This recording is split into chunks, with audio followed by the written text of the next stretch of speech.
Je vais vous parler de linguistique et de la question de l'emprunt. L'emprunt linguistique est une question sur laquelle je travaille depuis une bonne quarantaine d'années. Il y avait un ouvrage qui s'appelait comme ça, l'emprunt linguistique, que je lisais au début des années 80, lorsque je préparais un DEA à l'université de Lille 3, et que j'ai soutenu l'année suivante, enfin que j'ai obtenu. Et l'emprunt, alors il y a plusieurs façons de concevoir l'emprunt. Il y a l'emprunt horizontal et l'emprunt vertical, si on peut dire. L'emprunt horizontal, c'est quand j'emprunte à mon voisin. L'emprunt horizontal, c'est quand j'emprunte à ceux qui m'ont précédé, à ceux dont je descends, à ceux dont je suis l'héritier. Et il n'est pas toujours facile de distinguer ces deux types d'emprunts, avec plus ou moins de bonne foi d'ailleurs. Souvent, l'emprunt horizontal est présenté comme un emprunt vertical. Par exemple, dans le cas des rapports entre le français et l'anglais, les gens n'hésiteront pas à dire que s'il y a des mots français qui sont en anglais, c'est parce qu'il y a une influence latine. Ce qui est complètement faux. Alors, comment peut-on montrer que tel emprunt est plus horizontal que vertical, c'est-à-dire plus de l'ordre de l'influence des puissances voisines contemporaines que d'une sorte de pouvoir ancestral et atavique, etc. Et c'est vrai que les deux existent. Nous avons des langues qui nous ont précédés. Mais nous avons aussi des langues qui nous ont impactés. Et il faut distinguer les deux. Alors, dans un article que j'ai fait, mais j'aime bien aussi faire des vidéos à ce sujet, j'ai montré que, par exemple, la façon de compter en latin, et donc en français, dérivait du grec. Comme septème, c'est heptagone. Sexe, six, en anglais aussi, c'est l'hexagone. C'est-à-dire que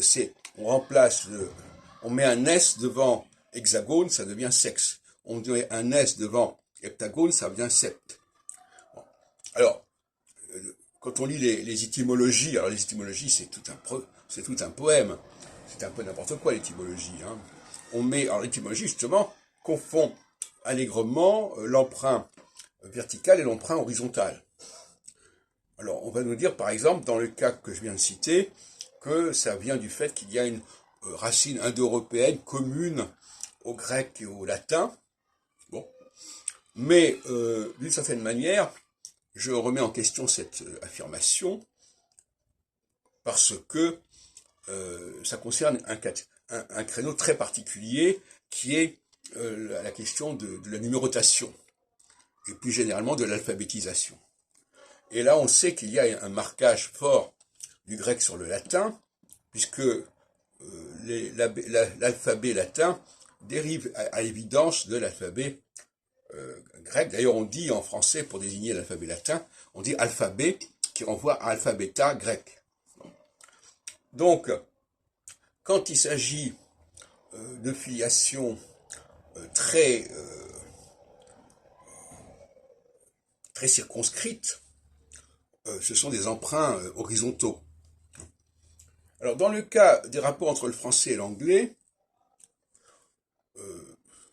personne n'ignore qu'il y a eu une conquête normande de l'Angleterre au XIe siècle et que ça a impacté la langue anglaise. Et donc, on ne va pas nous amuser à raconter qu'il y a des racines indo-européennes, ce qui est probable aussi, mais il ne faut quand même pas se moquer du monde. Hein. Il y a bien évidemment un impact horizontal, comme je disais tout à l'heure, du français sur l'anglais, et accessoirement de l'anglais sur le français, très accessoirement, comparativement. Et par conséquent, il faut quand même apprendre à distinguer l'horizontalité et la verticalité. Dans le cas, par exemple, du judaïsme et du christianisme, est-ce que c'est de l'ordre de l'horizontalité ou de l'ordre de la verticalité? Apparemment, on est donc quand même dans l'horizontalité. Ce sont des populations qui vivaient à proximité, au voisinage du monde juif, dont j'ai d'ailleurs par ailleurs parlé, c'est pas si simple que ça, parce que ce monde juif, il est compartimenté, il y a différentes couches qui ne sont pas du même ordre, qui ne sont pas au même statut. Donc, c'est bien de ça dont il s'agit, et non pas d'une influence commune, d'une source commune. On est dans le phénomène du mimétisme, hein, tout simplement. Donc, l'anglais, alors, ça ne veut pas dire que le français s'est imposé à l'anglais, mais ça veut dire que l'anglais a recouru au français, ce qui n'est pas tout à fait la même chose.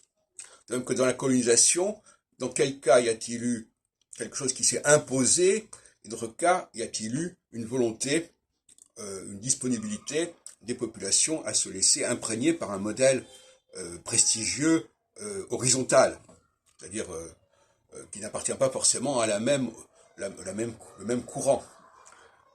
La question des langues germaniques impactées par les langues latines et notamment par le français est une évidence. Et là, on est quand même dans l'horizontalité et non pas dans la verticalité.